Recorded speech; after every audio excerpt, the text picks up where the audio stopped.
Welcome to Buckets, brought to you by DraftKings Sportsbook. The crown is yours. My name is MattMoore. I'm the senior NBA writer for the Action Network. Hope you guys had a great, safe, healthy, and very full Thanksgiving. If you celebrate, if you didn't, hope you had a great week betting games and hanging out and doing whatever it is that you do with your time. Appreciate you guys being with us. Make sure to give us a like and subscribe if you're watching at youtube.com/the Action Network. If you're listening on the podcast, we do appreciate the 5-star reviews. You hear that on every podcast. Okay. Our podcast actually needs them. Like, it actually helps us. And if you're a devoted listener, like we have so many, and I'm always really encouraged, and it means a lot to me whenever anybody lets me know on Twitter or on Discord or anywhere that they listen. So I really appreciate everybody that listens. It does make a difference if you send that feedback, and it does make a difference if you leave those 5-star reviews. This is your Best Bets episode for Monday, December 1st in the association. We have reached December. The NBA season is approaching the quarter mark. And so on today's show with the Future Jays, we will break down some of our teams where this is a team-centric. Who are we buying? Who are we fading? Who's too high? Who's too low? Buy low spots and paper tigers is kind of the way to think about this. What are the teams that we're like, no, you're not as good as you think, as everyone seems to think you are, or that the numbers say you are, or you know what, they're not as bad as maybe everything suggests. We're going to get into all those today. Should make for a good conversation. We'll have a Future of the Week brought to you by DraftKings Sportsbook, and then we'll do best bets. And to do so, I've got with me two very sick individuals, and for once, I mean that in the literal sense. Joe Dellera at Joe Dellera, host of the Cash That podcast, which you should listen to. Does obviously all sorts of stuff for Action Network, got write-ups and the whole shebang. At Joe Dellera. Also, Jim Turvey from Roto Grinders at Turvey Bets, hanging out with us today. It's the Future Jays in the house for you. We will start today with a very broad question that I will start with Jim Turvey.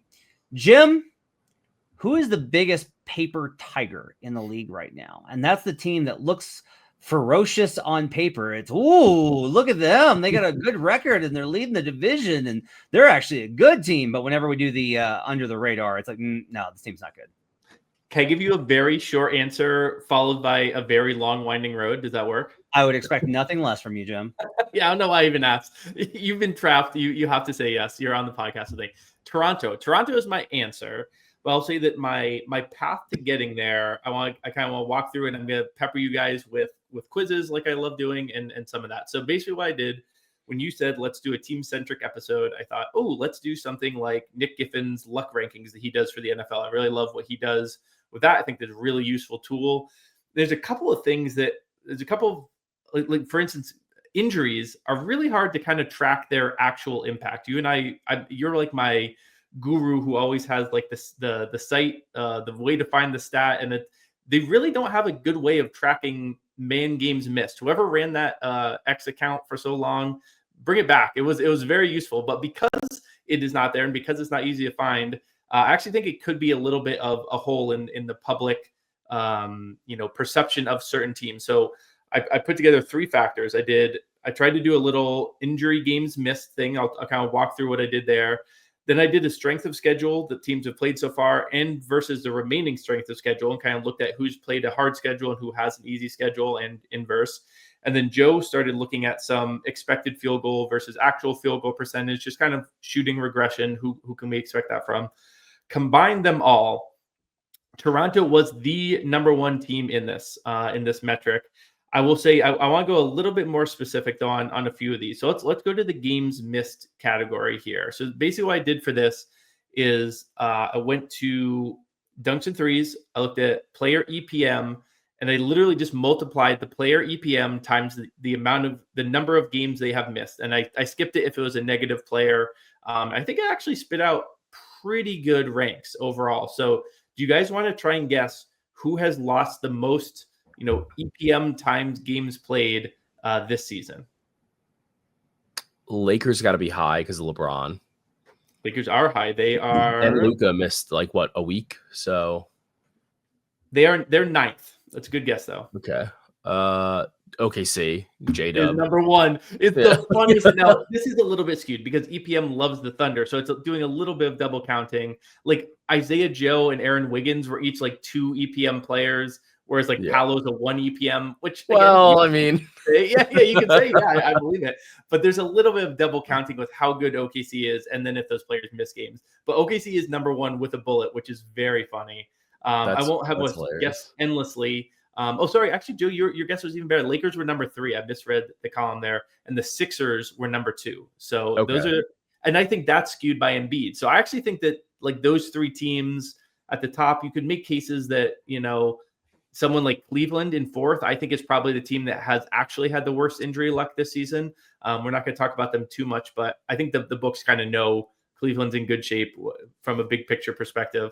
Do you want to guess? And now I'll stop talking in a second, but do you want to guess who the healthiest team has been so far? The Washington Wizards. Yes, in part because they have 0 EPM players, basically. But you are correct that they are number 1. So, number 2. Go ahead. No, you go. So I like this rubric. Another one to look at, and you can find this on Spotrac, Jim, and I'll send you the link. I should have sent it to you earlier. Spotrac actually does it by the way that I prefer it, which is they do it by cash. How much salary have you missed this season? Because it actually puts the OKC stuff into perfect fucking perspective. Oh, you missed J-Dub, who's awesome. Well, guess what? J-Dub doesn't make anything because his extension hasn't kicked in, and they have all this money that they're not paying J-Dub that they can pay other guys to step in and play well for them. Versus the Wizards. The Wizards very appropriately have lost the least in the league at $2.16 million because 1, they've been primarily healthy, and 2, because they don't have any talents to pay. So they haven't lost anything. So Jim, I will reverse this. What's the number 1 team in lost salary value this season? Okay, so now I've got the. Oh, it's got to be. I'm going to say the Mavericks. Yep. Yeah, because of AD. Yeah. Dead on. $18.8 million missing. Who's number 2 on the healthiest? I want you to guess that. Okay. All right. They're 2 on the healthiest. Because this, I think, is a telling one. It's not for money. Toronto's number 4. No, this is by my EPM. For yours. Minnesota. Very good guess. They are. Ant missed a few games, and he's so important that they came in at 8th. Utah. It's got to be number 5. Good guess. You guys are doing very well at this. I'll give you one more guess, and I'll just say it. It's hard guessing these. Brooklyn. This season. Brooklyn's number 3. You guys are really doing very well. It's Boston. Boston has barely missed. Tatum doesn't count, right? Yeah, Tatum doesn't count. So that is the caveat there. But I did it with I left Tatum out because theoretically he might not even be coming back. So it's not really like a missed in relation to if we're betting a future for this season. But all of those put together, then if we look at strength of schedule, like I said, and the shooting stuff that Joe put together, the luckiest team was Toronto. The second luckiest was Boston. The third luckiest was Minnesota. So those are kind of the teams. I actually think 4 is interesting too. Phoenix is 4, Denver's 5.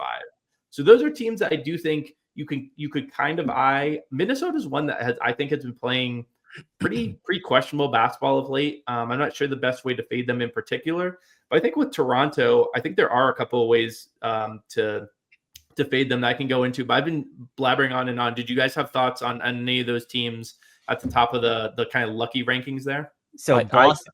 Go ahead. You go ahead. I was gonna say Phoenix to me, like it was shocking, and I'm gonna get into some of their shooting numbers, especially like their offensive numbers that I was a little bit thrown off by in a minute. But Phoenix was the team that I was like, I didn't think they were gonna be good, and they like are good, and I'm not sure if it's one of those things where it's just better fit, kind of like some of its parts type of scenarios. The ball's moving a little bit differently there. So Phoenix was definitely a team that kind of caught my eye as like, whoa, like I'm a little bit shocked, and I've continued to be shocked that they are as good as they are. And they did, push Oklahoma City pretty tough in that NBA Cup game. So Phoenix was the team to me that I was like, I feel like they are popping in like a surprising way for me. You Matt, cash the minus 1,000. Cash the minus 1,000. I'm on mute. Yeah, I mean, look, I'm hung up on the priors because like Suns over was one of my best bets. Same. Well, I am forced to be like, they're not paper tigers, they're just good. But they can also be paper tigers and not be quite as good as they have been, right? Yeah. Like there's probably a little bit of overperformance. The Boston one's interesting because on the cash amount, they're actually 7th. So it's interesting because it's like it's maybe. that might be Tatum based off of the per games. But even then, I would think it would be more. But it's also just like, look, if like Derek White missed today, that's a huge, like that's a big chunk that goes out of them. But and that's kind of interesting from that perspective, especially with all the talk of, we haven't heard much about Tatum in the last couple of weeks. The Lakers have obviously missed a lot because of LeBron. Miami on this list is 5th at 15.8. And yeah, Minnesota, even with some high salaries, like they paid dudes. Yeah. And they're still 4th lowest here on the cash amounts. So they're the one that matches up along with Toronto for they've been lucky, not just in terms of the value of the guys that have been out, but the salary amount that they've missed, which is crazy to say with Ant missed 2 weeks, but he missed up 5 games total. But still, that's about it. That's like basically all that they've. He's like the only guy. Yeah. So I was looking at it today, and Minnesota, the entire last half of last season, popped up on my every week on Twitter. I do these graphics. I'm posting them on Substack now too, of which teams are top 10 in offense and defense schedule adjusted. That to me is just like a basic, like, hey, if you're great in both categories, you're a pretty good fucking team, right? You're not skating by on one or the other. And Minnesota was in there the entire back half of the year, but they kept losing. And then they got into the playoffs and they made it back to the Western Conference Finals. And people will be like, yeah, but Steph Curry got hurt. I still like the Wolves in that series. And now we're like back in the same thing where it's like they keep losing these dumbass games and looking like a team that can't pull its head out of its ass. Yeah. But they're top 10 in offense and defense. So it's like, okay, are the underlying metrics indicative of who they are? Or is the record more you are what the record says that you are? Because like when I go through, here's what's kind of interesting is like when I go through all this, like I'm slightly lower on them based on power rating than the market is right now. On market power rating, I'm a little bit behind on them. But I also don't really know how to bet them. I feel like honestly with Minnesota, it's like I think they're well coached, and I think that it helps mask a lot of their inefficiencies. And when you look at Minnesota during the course of the regular season, they're going to just out talent a lot of the bad teams.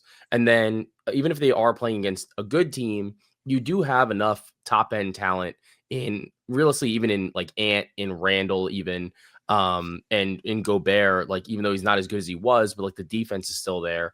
And I think that because of that, they kind of can contend, and teams aren't pushing the button like all the time. Like they're not just saying, hey, you have this flaw, we're going to expose it nonstop. Like we're going to keep doing it and doing it and doing it and doing it. Or like, we're not going to just send doubles at Ant the entire game because we like, that's just not how we want to play ball. And I think that some of those inefficiencies, like maybe it's late game or you're playing a team like maybe Oklahoma City that can do that. And you run into looking at them and you're like, this team doesn't look right. Like they don't look as good as they should be. And I think it's just because it's the regular season and not the postseason, and teams aren't totally looking to expose certain things over the course of the entire game. And it's in like smaller sequences where if the game's in crunch time, then they're going to say, okay, we know you struggle with X. We're going to go do that now and push this button, as opposed to giving you an entire game to try to figure it out. I think Joe's really onto something with the well coached. They're also, from a person who has to do projections for some teams that are just like absolute nightmares, they're very easy to project. They have the same guys, they give them the same amount of minutes, they're very healthy. They're very much, and I hope this isn't like, retrofitting something, because I'm kind of just thinking of it in the moment here, but I'm looking at their schedule. They have 1 loss to a team with a losing record and 1 win against a team with a winning record. They basically are beating who they should and losing to the better teams than them.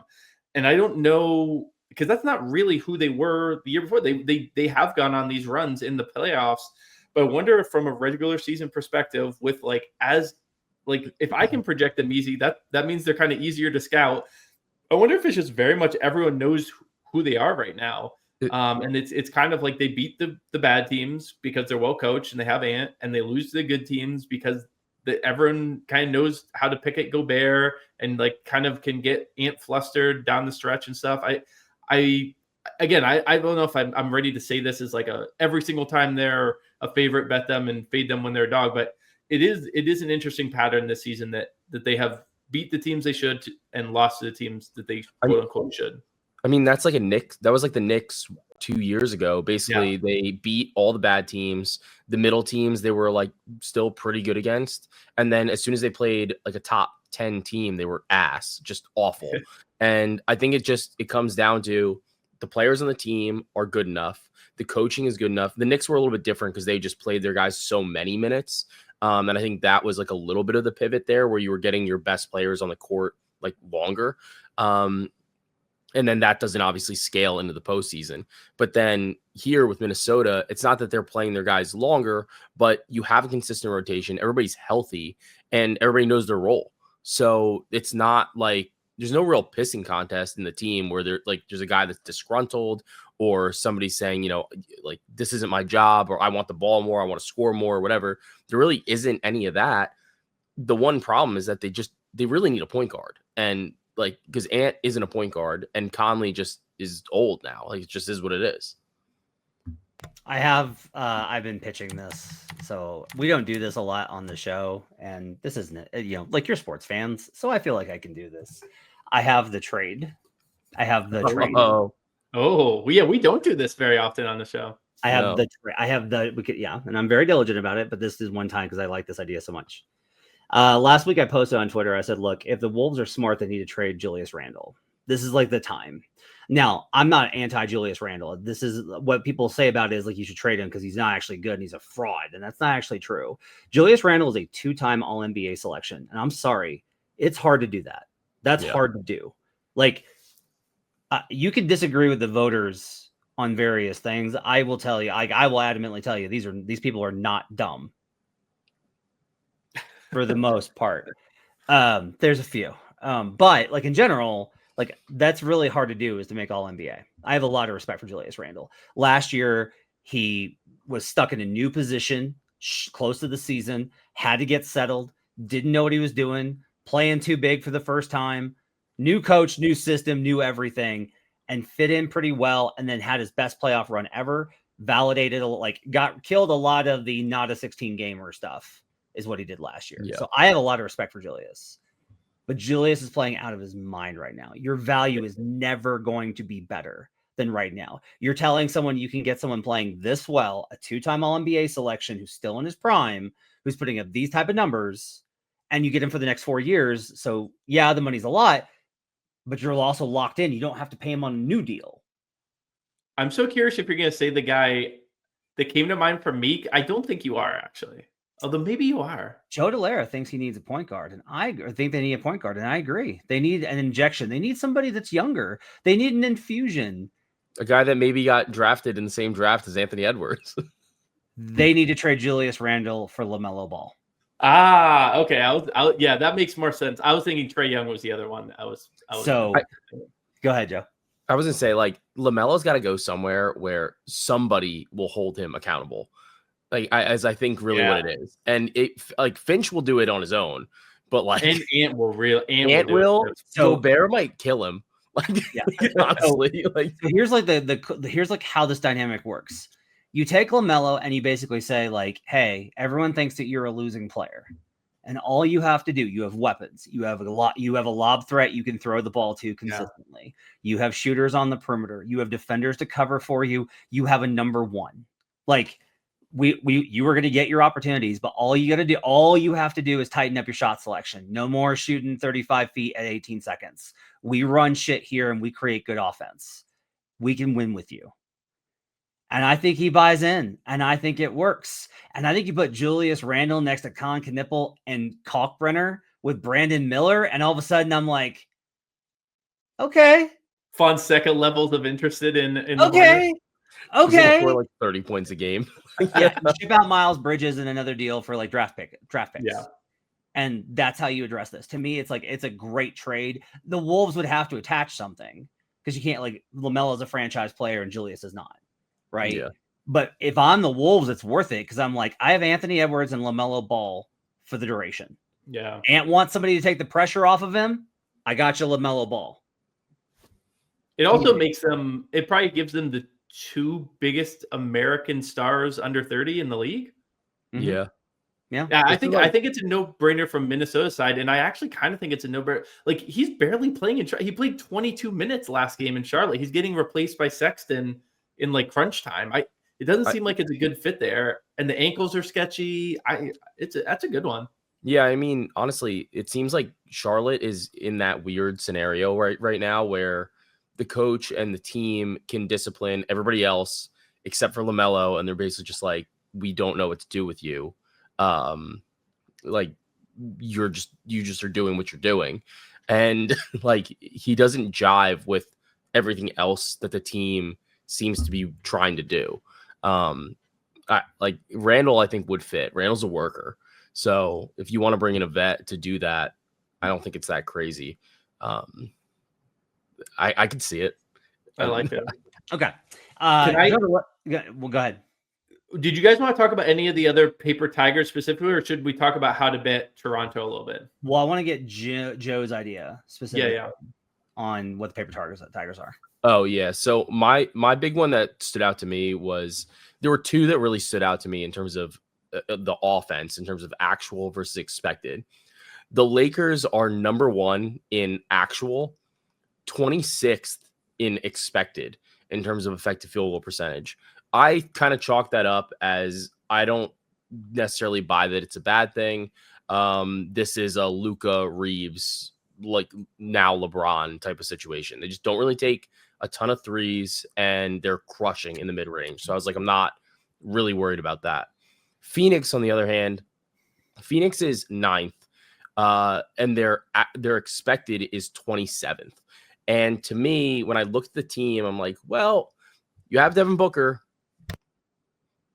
And, there we are. So I don't know. I don't really buy Phoenix. I didn't love, I understood what they did. Obviously moving Durant, you fill in the rest of the roster around Booker. But this to me seems, I don't know if unsustainable is the right word, but it does feel like it's going to come crashing down at some point. Like the defense is fine.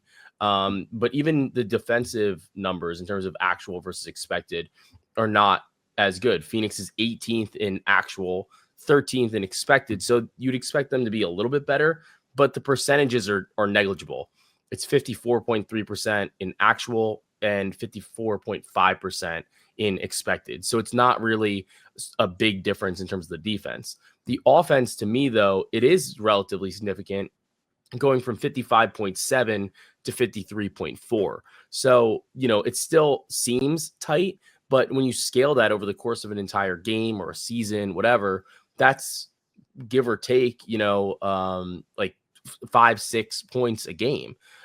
So I don't know. To me, Phoenix seemed a little bit like a team that could regress, especially if there are any injuries to that team. Mark Williams, obviously somebody that is hurt often. They're managing his injuries like every single day. And if Devin Booker goes out, this is a major problem. I think they don't have the same way to replace him. But I mean, that's for any team really, but it's not the same as Phoenix before when they had Kevin Durant, where you'd say, all right, well, Durant's just going to scale up. It'll be fine. Here, it's like you don't really have that anymore. You've got Dylan Brooks, Grayson Allen, etc. And I was a little bit concerned about Phoenix's offense overall, like moving forward. So what's their projection right now? Like, what's the idea of them being right now? like what do I think they would? Where do I think? All right, so they're Pythag. Yeah, okay. I mean, you're right in that their Pythagorean win expectation right now is 50. Yeah. Okay. Even I, captain of the Suns are not bad island, of the good ship, the Suns are not shit, will tell you they are not a 50-win team. Yeah, like it just seems like a little bit high for me. And that was kind of where I was coming from. I'm like, I just don't really see it with this team that they're going to be at this level of offensive efficiency from the shooting perspective. Like, do I think they're going to be a top 10 shooting offense in the NBA with this roster? And I was like, I don't know. I don't really think so. So, I mean, they're still plus 118 in the market to win 40 plus. Yeah, so I think the market has them more at like 39 and 39. Yeah, and so that to me is like one of the things here where it's like we got to find. I agree with you from an anecdotal standpoint that they're probably like not as good as the record and numbers, but I think from a market standpoint, the market's still kind of like. Yes, the market agrees. Yeah. Like the market's basically not moved by what they've done. And I think it's similar to how Chicago started the season, where the market just didn't give a shit that Chicago started the season 5-0. They were like, whatever, we don't care. It doesn't matter at all. And I think that that's been sticky. And I think it's still a little bit sticky for Phoenix, but on a night to night basis, like tomorrow night, Lakers are on a back-to-back, but the Suns are the Lakers are 6.5 point favorites. So like, I don't know, like the Lakers to me, I think look a lot better than the Phoenix Suns on a nightly basis, but they're kind of showing that at least so far through the season, they're outperforming what you would expect of them like on a nightly basis, I think. Yeah. Suns market power rating based on unpredictable.com is that their win total is set at 42 right now. Yeah. I actually think it's about on point. I have them at 41. And so I think that, the market is catching up on them. It's like they're not as good as the Pythagorean. They're still better than the preseason win total. Yeah. And so what's interesting here is like, if you can find them in like the market, their power. So the reason how I got there is Unpredictable has their power rating based off of what they're favored or how much the spread lines. That's like an extrapolation of what their market power rating is. Yeah. So the market power rating is 42, but the futures market is still reading them at plus 410 to win 45 and plus 118 to win 40. So I would say that like the daily market has caught up to them. The futures market might be still behind the Suns a little bit.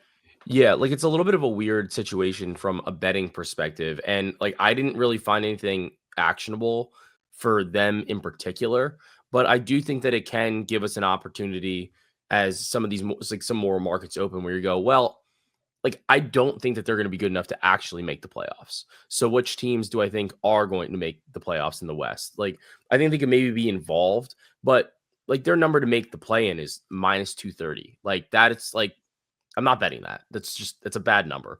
But I do think that there is opportunity to say, well, they're okay.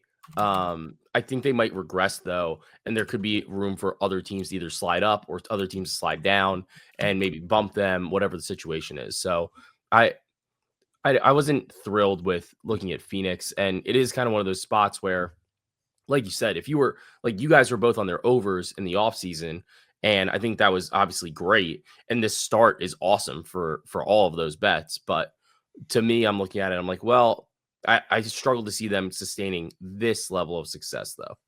I have them at 42 wins currently on the dot. So, all right.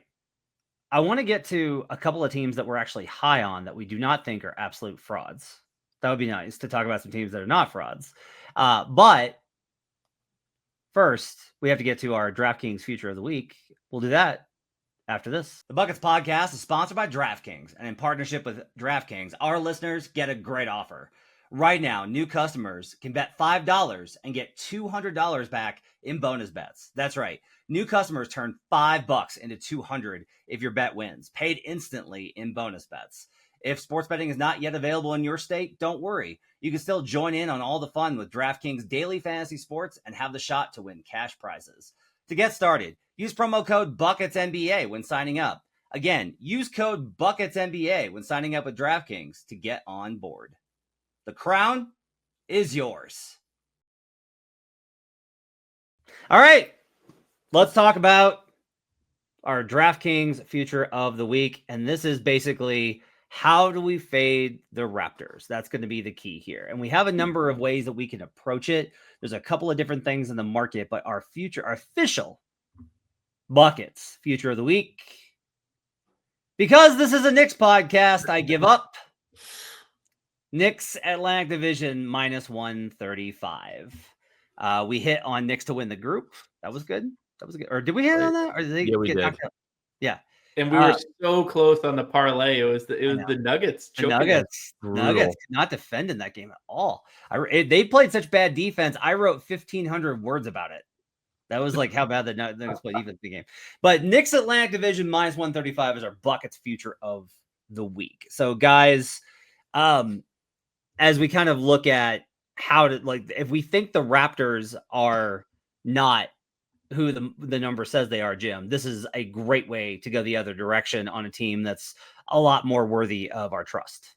Yeah, 100%. I'll say a few things on the Raptors briefly with the framing of the Knicks still, but they had like I said, a really good health, probably the second best in the league. And if you include Tatum as bad luck, then you could make the case they've had the best injury luck in the whole league so far.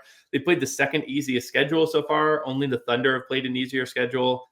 And obviously the Thunder get the advantage of not having to play themselves ever. And then Joe talked about the gap between actual and expected defense. They got smoked by the Knicks today, so I wonder if this is already, starting to teeter a little bit for Toronto. That was on the back of an overtime loss to Charlotte.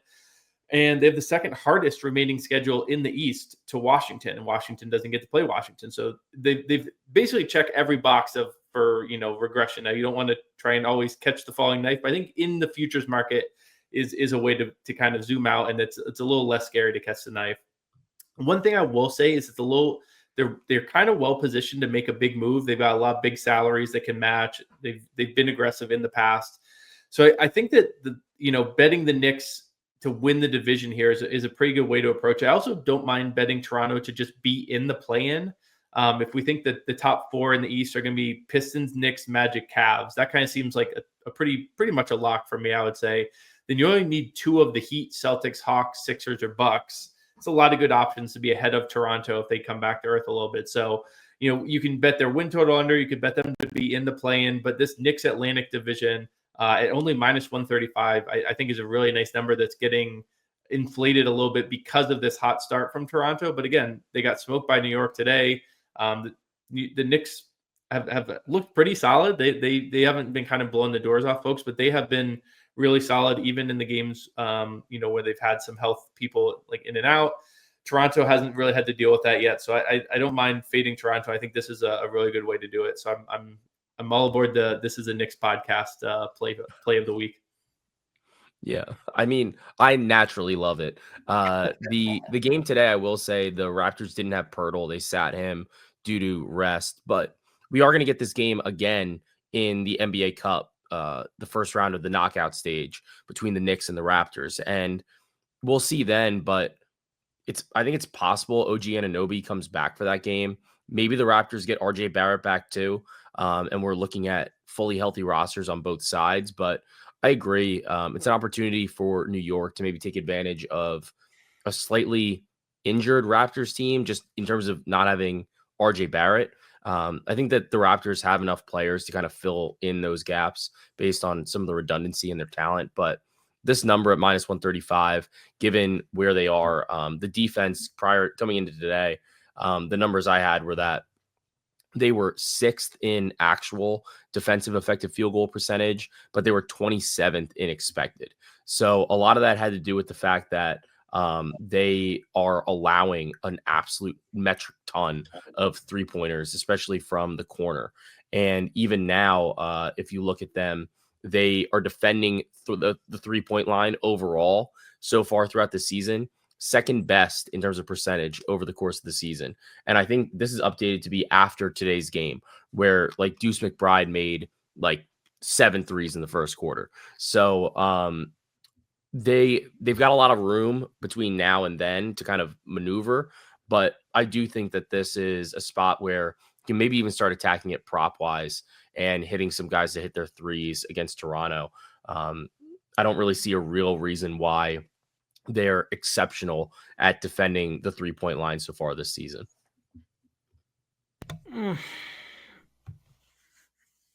I can't figure out why my numbers don't like this team. and they haven't liked him for years. And it's not like I'm putting the finger on I'm not putting my thumb on him to be like, yeah, but I hate the Knicks. Like, I'm just leaving it alone. And it's just like, okay, they're 7th in half-court offense. They're 19th in half-court defense. They're 6th in transition offense, 11th in transition defense. Pretty good. Their overall, like, advantage doesn't come out necessarily high. And then, like, I was like, oh, it's the offensive rebound. So, like, I factored in offensive rebound bump, and they do get a bump from that. But what kills them really for me is their SOS. And, like, it's early. So a lot, like, I did this chart on Twitter today that was like, hey, you'll notice that all of the good teams have bad strength of schedules right now. And all the bad teams have good strength of schedules right now. And that's because they played the teams that killed them. And on the strong side, it's they have a weak SOS because they killed all of the teams they've played, which makes them look worse. But still, I'm just like, they're 30th in scheduled defense, dead last. They're 27th in schedule offense. Like, I can't. I back this play at Knicks Atlantic Division because I don't think the Raptors are legit either. Like, they're good. I think the play-in is a really good way to play them. I think that's a really good way to play them, especially if you're somebody like me that really believes in the Heat. But overall, like, I think that Knicks Atlantic is just like a safe play when we look at it. I need to stay away from Boston because I like figure out Boston. Oh, I will say to keep you away from Boston, one of the stats that I pulled was in expected offense for Boston. Mm-hmm. Boston is 18th in actual offense, 54.2%. Their expected is 53%, which is 29th. Yeah. A lot of it just has to do with the fact that they don't get to the rim like at all.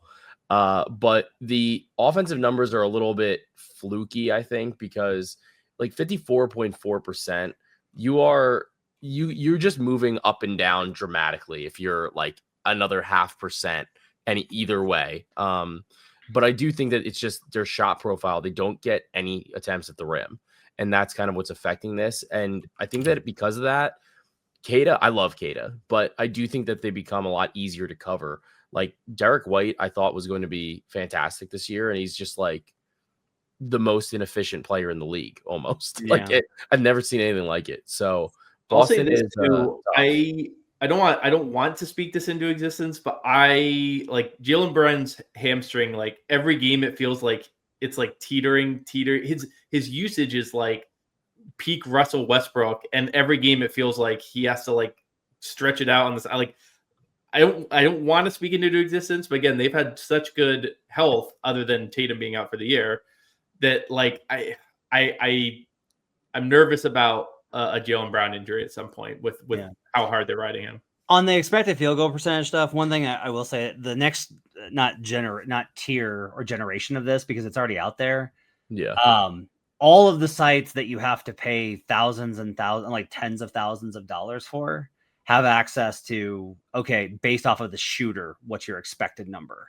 Yeah. Because what the CTG numbers are giving you is all players, if they shoot from that position, what's the average? Yeah. And if you start specifying it by the specific shooters that team allows to shoot from what spots, the numbers can vary. It's not that those numbers aren't valuable. They are, especially if you have those huge discrepancies like with Boston, but it's just something to kind of keep in mind. Nick, go ahead. I would say that like specifically went to like the Lakers thing where you look at it and you go like they should be bad, but then you actually think about who's taking the shots and it's like, oh, well, it's Luka and Reeves right now. So like, yeah, they're fine. Jim, we can also bet Raptors to miss the playoffs at plus 285-ish, somewhere in that kind of range. What are your thoughts on the Raptors missing outright if they're going to be in the play-in tournament? I kind of like their floor, to be honest. I wish that number was longer. I'm actually a little surprised that it's not longer than that. Because you think about the teams they would be playing against, it's going to be like Hawks, Bucks. I feel like at that point you might just I would just wait it out at that point and because you'll probably get like theoretically they should be like a 7 or 8, not a 9 or 10, unless the bottom really falls out. So I don't think you got to jump at that number yet. If it was like 5-1, I would say yeah. But that's a little short for me to be aggressively pursuing. Yeah.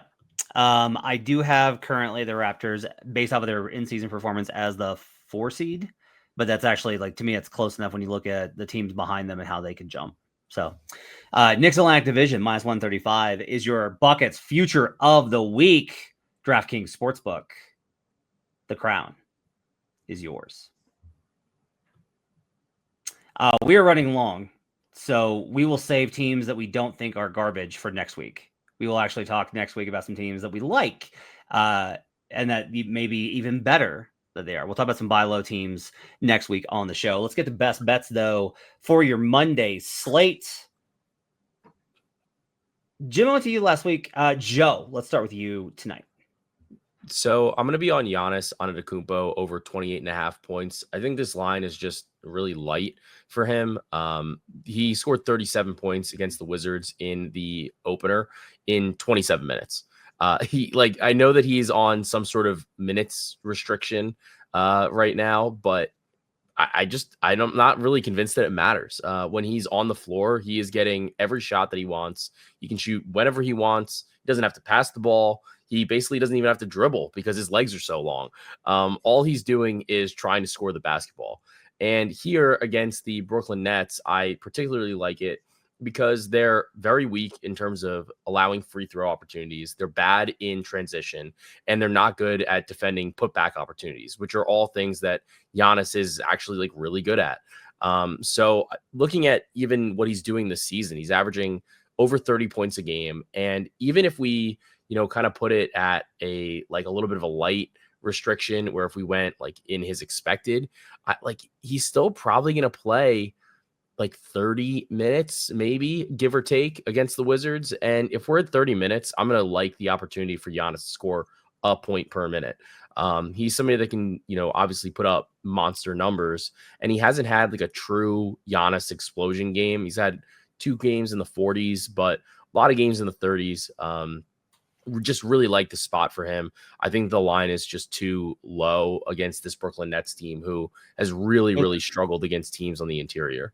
You've called the Wizards the Nets twice. Oh, the Wizards. I'm thinking about the Nets because he just did it against the Nets. Which is really funny because it's like the Wizards, the Nets, who could really tell the difference?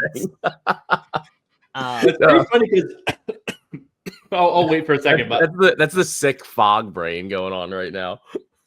Yeah. So like I said, the guys are pretty ill. I like this. The Wizards, so I've been on this train quite a bit. The Wizards are the 29th ranked transition defense in the league. But the other thing to keep in mind with them, and this is what absolutely drives me bonkers, is that they let you get in transition, is that they play fast. I am begging that fucking team to slow down. When the Wizards slow down and run offense and try and defend in half court, they are terrible. No, they're bad, not terrible. But when they try and run and be this like young, fun, look at us, get up, awful. They are horrible. And Giannis will absolutely run the ball down their throat. It will be like Saquon Barkley last year in the playoffs. So not this year, Saquon, but last year, Saquon.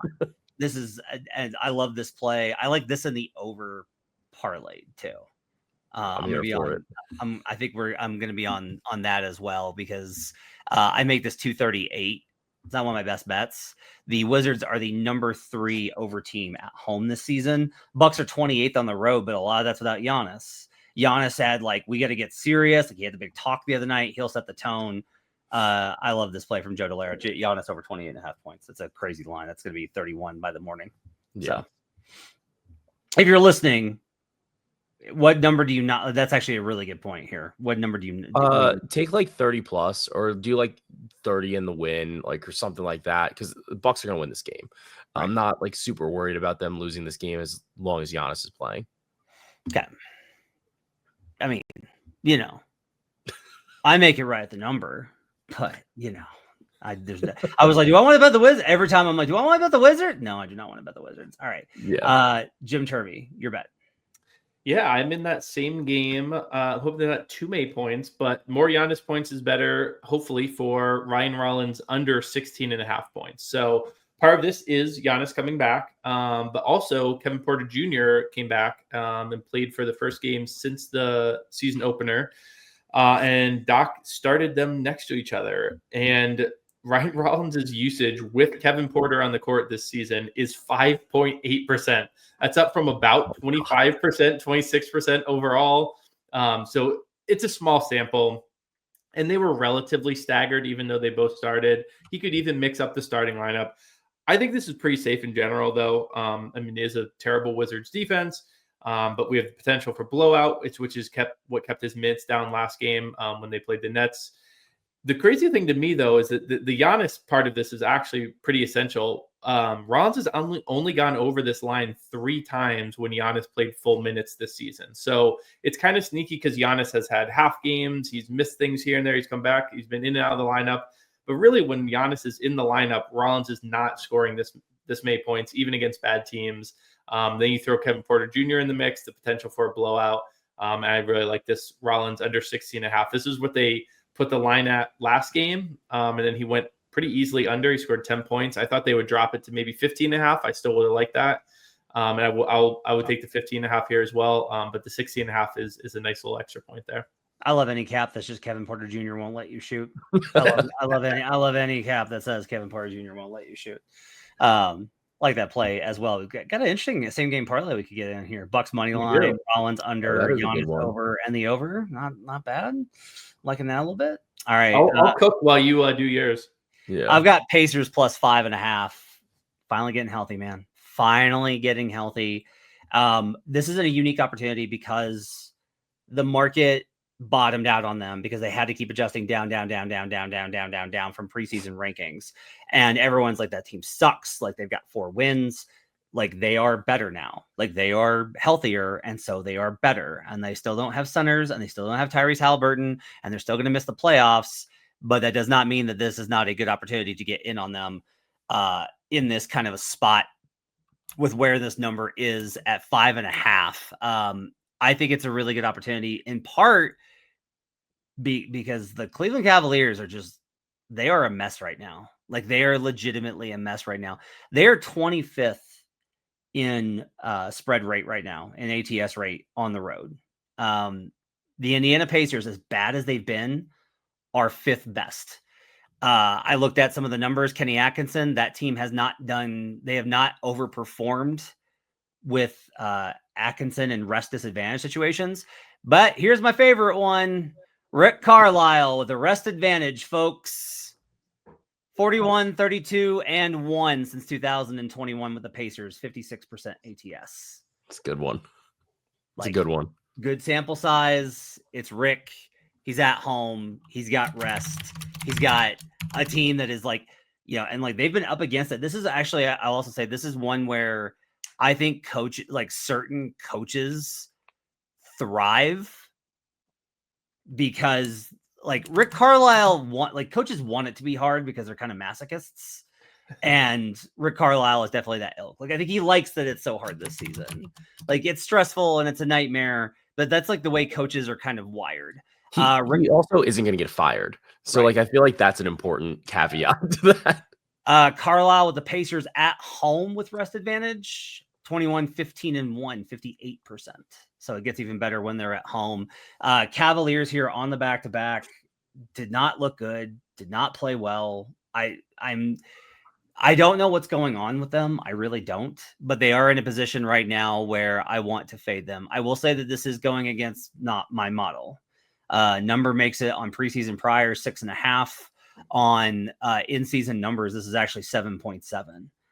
I just don't think it's accounting for where the Cavaliers are at right now. Their injury status likely on the back-to-back. They have been very patient as an organization. Whenever they're like, yeah, they need a guy, like they don't mind sloughing off games. They are not like, we got to go. They're not there yet. So I think there's a chance that guys are missing, which is only going to bump this line down. I will grab the 5.5 with the Indiana Pacers as my best bet. So I've got that SGP if you'd like. Let me know. What is it? So Bucks money line, Rollins under 16.5, Giannis over 30.5, and the total for the game over 234.5 plus 650. Let's go. That's great. Lock it in. I love it. Joe Dellera, your 2 and your 1 stars, sir.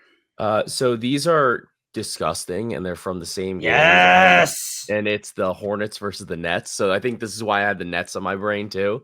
So my 2-star play is Igor Demon over 2.5 threes. And my 1-star play is Brandon Miller over 18.5 points. So for Demon, he's coming off a 5 threes made game. He took 14 threes. And I think that he's starting to kind of come around in terms of not only his minutes being consistent, but also being comfortable shooting at that type of volume, regardless of whether he's making them or not. And over the last couple of games, we've seen him go from really like 4, 7, 6 like threes to 8. And then he took 14 threes against the Philadelphia 76ers. Looking at this particular matchup against the Charlotte Hornets, and I like the spot in terms of what they allow. It's not necessarily that they allow a ton of 3-point makes, but they do a pretty poor job of defending the 3-point line, just generally in terms of from an accuracy perspective. So I was looking at that for Charlotte. And then I just think that for Demon, that's just the shot that he takes. He's taking almost 70% of his shots from beyond the arc.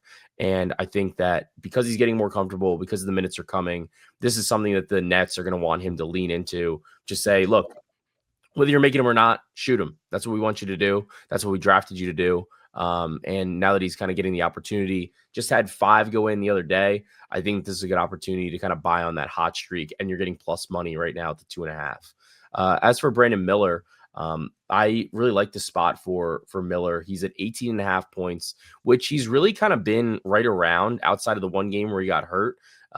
He's averaging 19.6 points per game outside of the one game he got hurt. He's coming off of a 7-point effort. He only played 25 minutes against the Toronto Raptors, but he missed basically every shot he took. He was 1 for 13 from the floor. But still, the thing that to me was important in terms of the betting aspect of it is that he still took 13 shots. And this was with a pretty healthy Charlotte Hornets team. We've seen Knuppel really perform very, very well so far this season. And the Hornets are just like, doesn't matter. Brandon Miller's our guy. Brandon Miller's going to get the shots when he wants the shots. So I think it's a good opportunity to kind of bet on him. They didn't move the line. He was 18.5 last game at plus 100.